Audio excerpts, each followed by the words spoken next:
Hello everyone. Today I am going to talk about growth investing.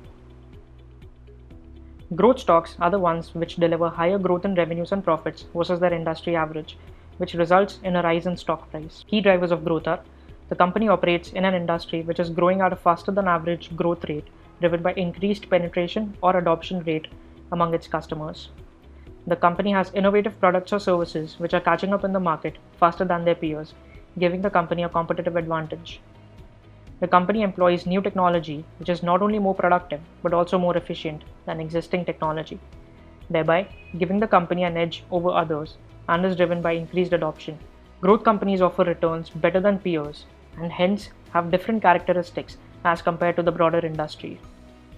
Growth stocks usually trade at higher price multiples and valuations among peers, being valued at a higher premium justified by the better returns offered by these companies. Price ratios include PE, EV/EBITDA, and PB ratios, among others.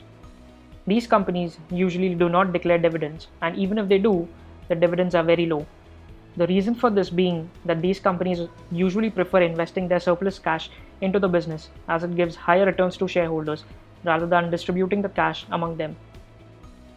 Growth companies usually display a higher growth rate because they tend to have a competitive advantage over peers. The competitive advantage gives growth companies a unique selling proposition, which helps them sell and grow better than peers. Growth stocks usually trade with a stronger upward momentum over a longer term as compared to peers. The share price moves with the velocity as it adjusts to faster growth in revenues and profits earned by the company. While the momentum is strong, these companies may also exhibit more volatility among peers. Growth companies usually enjoy a loyal, growing customer base, which gives them competitive advantages over companies within the industry. The USP that such companies enjoy over their competitors ensures a constantly growing consumer base, which contributes to their rising growth rate. While growth stocks are a very attractive investment option and can generate substantial profits over the long term, the level of uncertainty around them in the short term is a high risk factor, making them riskier as compared to stable companies with average growth rate. Now, we look at the revenue growth and operating margins of Bharat Rasayan. The company has delivered strong growth in revenue of CAGR 21.9% over the last 5 years. Along with this, the company has successfully maintained its operating margins in the 18 to 19% range, indicating that not only is the company seeing stellar revenue growth, it is also able to manage its operations efficiently. Next, we look at the pace of net profit growth, which indicates the rate of growth seen for profits earned by the company. As you can see, Britannia has delivered fast growth of 20.3% over the 5-year period from 2016 to 2020. This indicates that Britannia has grown at a very fast pace as far as net profits are concerned. As you can see, all the companies in the model portfolio have delivered strong ROE, ROCE, and net profit growth over the past 5 years.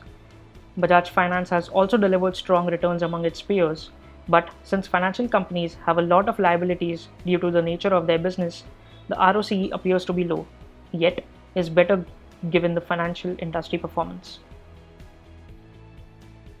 Moving on, we look at the valuations of the companies. Though growth companies are known to be valued at a premium, the companies in the model portfolio are fairly valued, indicating that these companies trade attractively and have pegged for the strong growth prospects.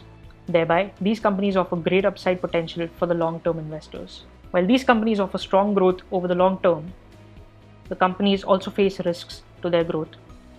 An industry may be witnessing strong growth, but a sudden change in regulations or change in overall consumption pattern can have a negative impact on the industry.